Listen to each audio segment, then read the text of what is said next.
அன்பு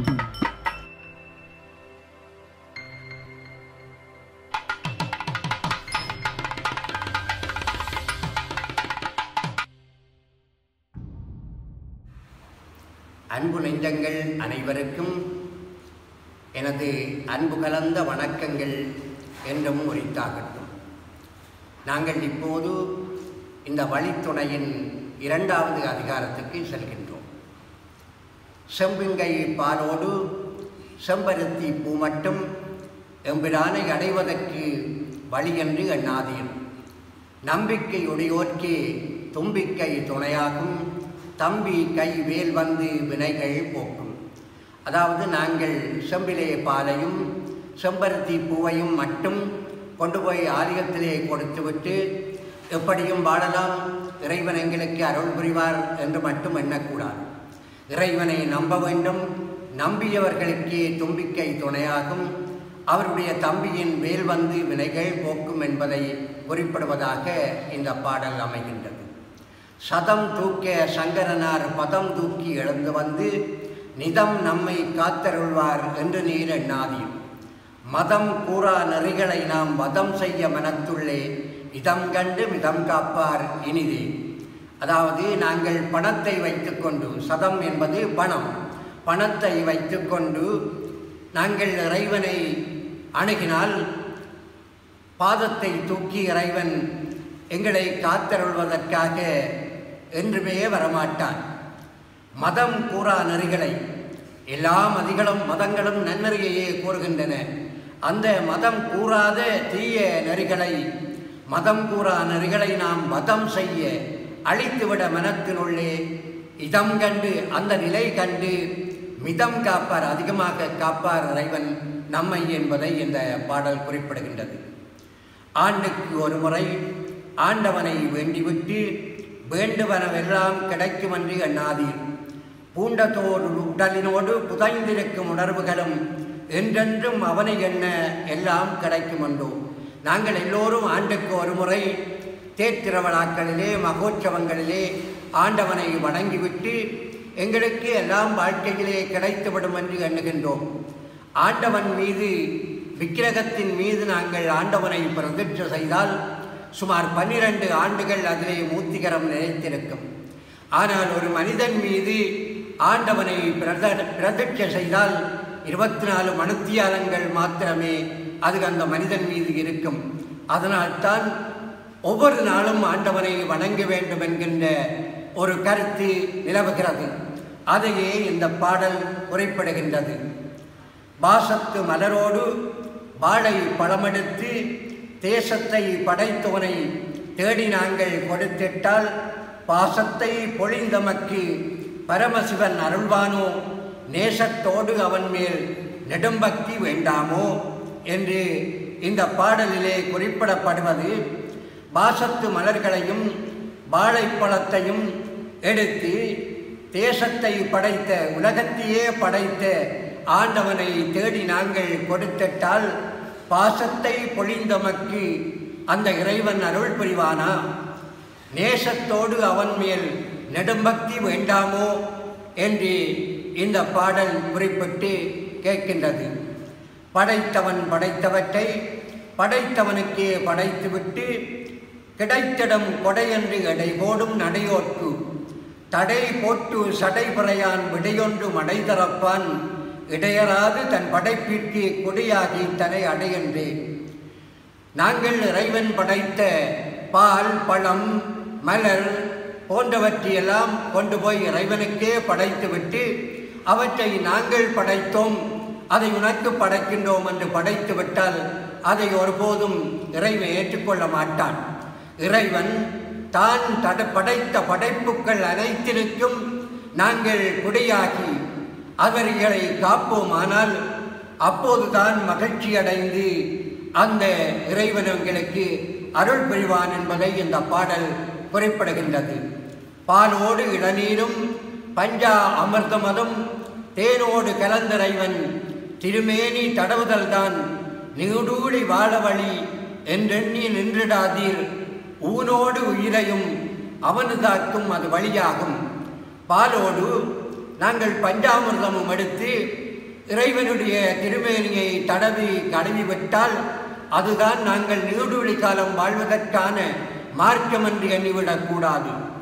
ஊனோடு எங்களுடைய உடலோடு உயிரையும் அவனதாக்க வேண்டும். அவனுடைய அந்த பாதத்திலே சங்கமிக்க செய்ய வேண்டும். அதுதான் நாங்கள் அவனை அடைவதற்கு நீடுழி காலம் வாழ்வதற்கான வழி என்பதை இந்த பாடல் குறிப்பிடுகின்றது.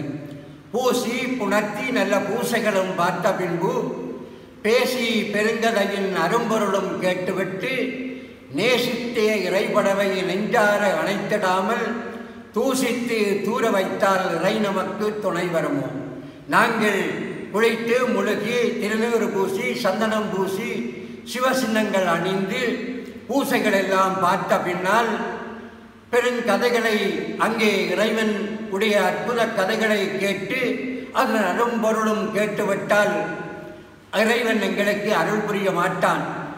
அந்த கேட்டவற்றிற்கு அமைவாக நேசித்து இறைவனுடைய படைப்புக்கள் அனைத்தையும் நெஞ்சார அணைத்து விட்டால் அந்த இறைவன் எங்களை அருள் புரிவான். தூசித்து தூர வைத்தால் இறை நமக்கு துணை வரவும். நேசித்த இறைபடைவை நெஞ்சார அணைத்திடாமல் தூசித்து தூர வைத்தால் இறை நமக்கு துணை வரவும். அந்த இறைவனுடைய படைப்புக்களை தூசித்து தூர வைத்தால் அவன் எங்களை காப்பதற்கு வருவானோ என்பதை இந்த பாடல் குறிப்பிடுகின்றது. கருங்காலி கதவிட்டு இரும்பாலோர் கூட்டிட்டு பெருமானை உள்விட்டு இரு சூழ வைத்திட்டு விரும்பிய போதமக்கு அருள் சுரக்க வாவென்றால் இதயத்துள் இருத்தாமல் அவன் அருள் சுரக்க வருவானோ. நாங்கள் ஒரு கோயிலை கட்டி அங்கே இறைவனை அமர்த்திவிட்டு பின்னால் கருங்காலியிலான ஒரு கலவு செய்து போட்டு அதற்கு ஒரு ஆமப்பூட்டும் போட்டுவிட்டு பின்னால் நாங்கள் விரும்பிய போது வந்து திறந்து இனி எழுந்திவா எங்களுக்கு அருள் சுரக்க என்று கேட்டால் எங்களுடைய இதயத்துள் இறைவனை எழுத்தாமல் அவன் வருவானோ அருள் சுரக்க என்பதை இந்த பாடல் தெளிவுபடுத்துகின்றது.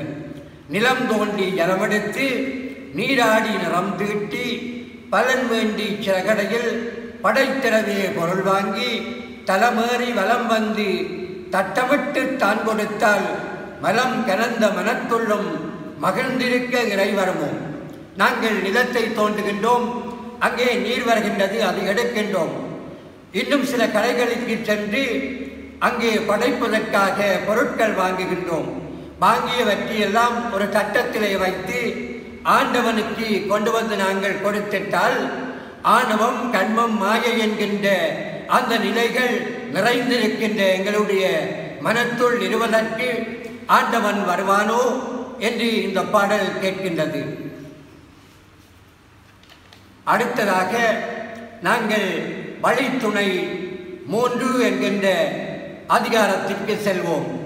வெள்ளியும் செவ்வாயும் வெறுவயிறு தானிருந்து அள்ளியே திருநீரும் சந்தனமும் புறம்பூசி வள்ளியொடு தெய்வானை வடிவேலா வா என்றால் தொள்ளியவன் வருவதற்கு உள்ளொளிதான் வேண்டாமோ என்று இந்த பாடல் கேட்கிறது. நாங்கள் வெள்ளிக்கிழமையும் செவ்வாய்க்கிழமையும் விரதம் என்று பொருள் சொல்லி வெறுவயிலிருந்து இருந்து திருநீட்டையும் சந்தனத்தையும் அள்ளி எங்களுடைய புறமேனியிலே பூசிவிட்டு வள்ளியோடு தெய்வானை வடிவேலா வா என்று அழைத்தால் அதை கண்டு அருளுவதற்கு அவன் வருவானோ, எங்களிடம் உள்ளொளி தேவையில்லையோ என்று இந்த பாடல் கேட்கின்றது.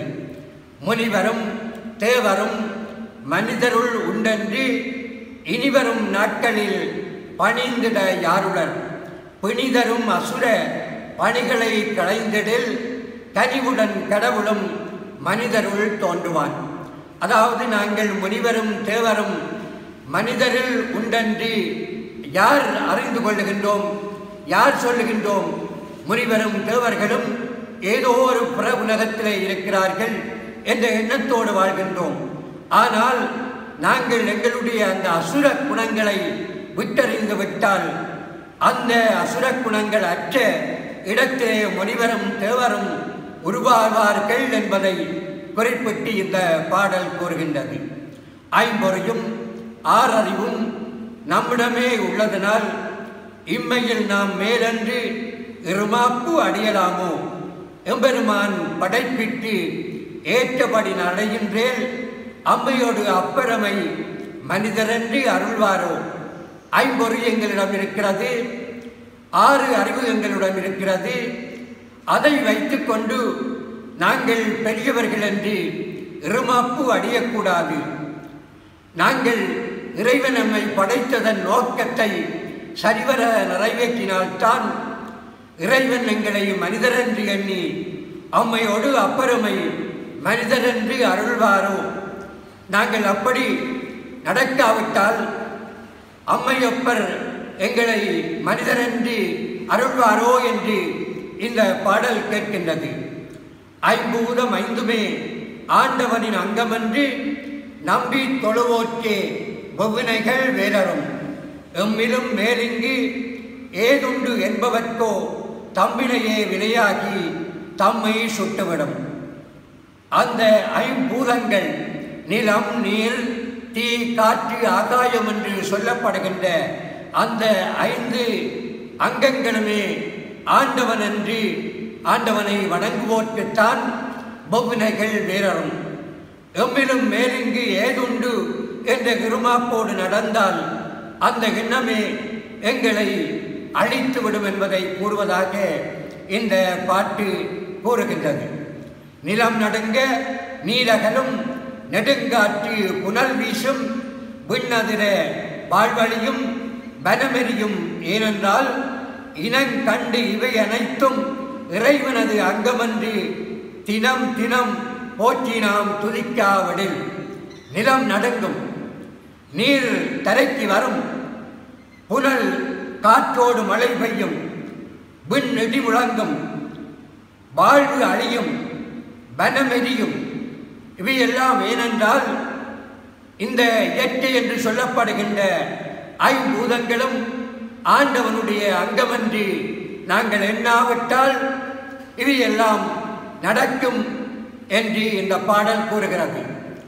சொல்லிலும் செயலிலும் ஒன்றாக இருந்திட்டால், கல்லிலும் முள்ளிலும் கடவுளை நினைந்திட்டால், அல்லும் பகலும் நாம் அன்பிற்காய் உழைத்திட்டால், கொல்லும் பகை கூட மெல்லெனவே அகலாதோ. கொல்லுகின்ற பகையை கண்டு நாங்கள் அஞ்சத் தேவையில்லை. சொல்லிலேயும் செயலிலேயும் ஒன்றாக இருக்க வேண்டும். கல்லிலானாலும் முள்ளானாலும் நாங்கள் கடவுளை நினைத்து கொள்ள வேண்டும். நாங்கள் அல்லும் பகலும் அன்பிற்காய் உழைக்க வேண்டும். அப்படி உழைப்போமானால் கொல்லும் பகை கூட மெல்லனவே அகலாதோ என்று இந்த பாடல் கூறுகின்றது.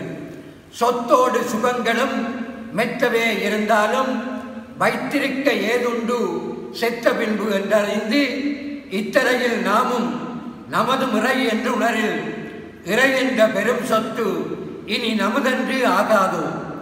சொத்தோடு சுகங்களும் அதிகமாக நம்மிடத்திலே இருந்தாலும் வைத்திருக்க எங்களிடம் ஏதிருக்கிறது செத்த பின்னால் என்பதை உணர்ந்து கொண்டு இந்த நிலத்திலே நானும் நமதும் இறைவனுடைய சொத்து என்றும் அவனுடைய பேரருள் ஒன்றே எமக்கு சொத்து என்று எண்ணினால் எங்களுக்கு விமோசனம் உண்டு என்பதை இந்த பாடல் குறிப்பிடுகின்றது.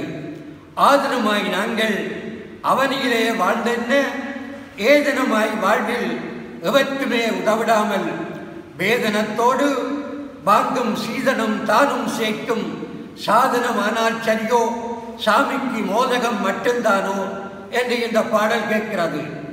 ஆதனமாக நாங்கள் மற்றவருக்கு உதவுகின்ற ஒரு பாத்திரமாக இல்லாமல் எவற்றுமே உதவாமல் வேதனம் சம்பளம் வாங்குவதோடு நாங்கள் சீதனம் என்ற ஒன்றும் வாக்கும் சாதனமாக இருந்தால் போதுமோ சரியோ அது சாமிக்கப்ப மோதகம் மட்டும்தானோ என்பதை இந்த பாடல் கேட்கின்றது. ஆலயத்து மண்ணும் அங்கிருக்கும் நீரதுவும் ஞாலத்து முதல்வனின் திருநீரும் தீர்த்தமுமாம். காலத்தால் அதை மறைந்து கால் மிதித்து நீர் பழித்தால் ஓலத்தை கேட்டமக்கு உதவத்தான் இறைவருமோ.